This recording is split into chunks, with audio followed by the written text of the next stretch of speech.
for joining us tonight for Fox 54 News at 10. I'm Sunday Eli. So glad to have you with us. Today, United Airlines' annual fantasy flight took off from the Newark International Airport. And in Aiken, the county coroner's office is investigating a deadly crash also that happened this weekend. It claimed the life of a teen Saturday evening. In Columbia County is underway, and the Board of Elections says that a full ballot is increasing their turnout. Of small businesses survive their first year, but only around 50% make it for a total of 5 years. Thanks, Alex. Well, election day is over in Georgia, but the voting process isn't quite done just yet. Just Jay Jeffries for a look at weather around the CSRA. Hey, how you doing there for you? Of course, it's right at 10 p.m. and I get a chance to work with you. This is going to be so exciting. I just can't wait. Wow, I'm trying to wrap my brain around the journey. You're starting in Delaware. Brandon is interviewing him here in Georgia, which I don't think it's meant to tread an entire lake or an ocean. No. No. Well, now we know for sure, in case anyone at home was wondering. This is why you read the manual before. No one reads the manual, no Alex. One does, and they should, because this is the #1 reason why. Back, we want you to know that right now more than 200 million people are under cold alerts. Spearheading that effort Sunday. That's right. So cybersecurity is now considered the third largest economy in the globe. We're talking $10 trillion annually. Early voting ends May 2nd with that official blast day to cast your ballot. I'm here on 400 and Walton Way at the Richmond County Sheriff's Office.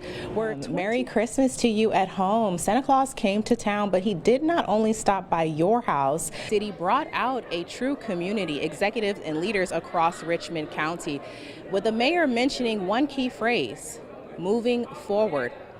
In Aiken, South Carolina, charm is not just a brand, it's a lifestyle. The stories of the Masters aren't just told on the green, they're passed down. At the Augusta Mini Theater, in partnership with the Lucy Craft Laney Museum, they are highlighting an often overlooked tradition, the Men of the Bag, an experience that honors the Black caddies who helped build the tournament's legacy and the families who lived it.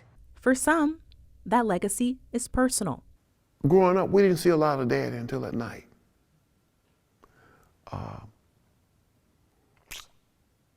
We would know when Masters time came because they had courtesy cars, and they were all green. There were Cadillacs, there were Oldsmobiles, there were Chevy. And Dad came home one time in a convertible 1964 442 O's green, and he zipped us around the corner. He said, wipe your legs off, don't get dirt on the car.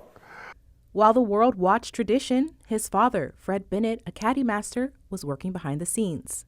You know, sometimes I missed a lot of my children, because if you worked at the Augusta National, they didn't want half of your time. You had to give them all. 43 years of Thanksgivings spent serving club members, a sacrifice his son didn't fully understand until he followed in his footsteps. The older I got, my dad and myself started to work together. We worked together 29 years, every day when the club was open until he retired. I had to pass his office, going to my job every day, and that was an absolute pleasure because I saw him. Like father, like son. The Augusta National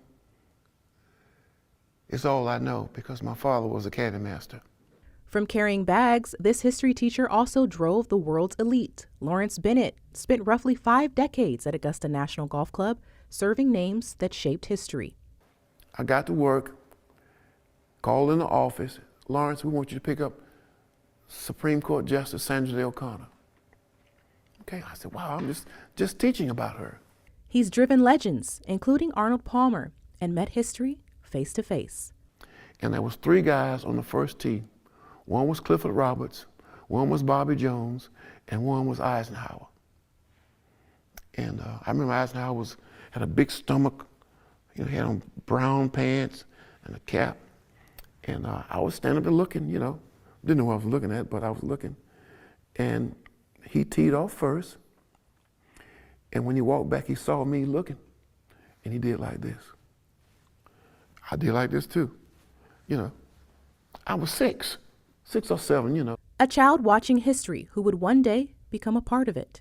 And one more thing, Bennett, who has always dressed the part, managed these iconic green jackets, a symbol of prestige. He can tell the difference between a basic green jacket and the most luxe, from hundreds to thousands of dollars, tailored from Henry Poole & Co. on Seville Road, worn only for the most exclusive moments. But the true measure of a man isn't in what he wears, it's in what he leaves behind. When my daddy died, his funeral was at Payne College, and you would go out to the private field at Bush Field, and you thought it was a Masters. There were so many Jets out there. When I lost it, the club manager got up and spoke and said a lot of things about Freddie, and Freddie's going to be missed. But Freddie's greatest accomplishments to Augusta National, he gave us Lawrence. That was it. From the fairways of Augusta National Golf Club to a family that shaped its history. This story proves some of the greatest traditions aren't just played, they're passed down. In this case, like father, like son. Reporting in studio, Sunday Eli, Fox 54, working for you. We follow up tonight on that community spotlight that we mentioned earlier. Many say they back the blue verbally, supporting our public law enforcement, but a local police chief shares more insight on the cost to serve behind the shield. Across Georgia, law enforcement officers put their lives on the line every day. And it's every day, no matter day or night, 365 days a year. And so, yeah, there's an inherent amount of danger, and I'm not trying to oversell it, but it is what it is. There's an inherent amount of danger and the stress that comes along with that. But when it comes to retirement, many say the system meant to support them falls short. It's practically non-existent. It is sad, it is frustrating, and it is appalling that the state of Georgia does not have a portable law enforcement retirement. There is no one single retirement system in the state of Georgia that officers belong to. And for a career where the risks are so high, there should be more stability when that career ends. Georgia is on an island. Every state that touches Georgia, every state that touches that state, and every state that touches that state, and you can keep going, I don't want to oversell it, all have state pensions. The current substitute in place of a retirement system requires 44 years of service prior to payout. Georgia could borrow South Carolina's model. That is a portable and 100% employee funded, not adding taxes or fees on government or citizens.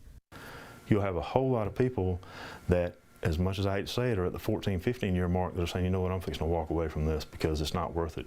And with elections heating up, Chief Kitchens says he hopes this issue becomes a priority for candidates across the state, saying now is a good time to rethink how Georgia supports those who serve.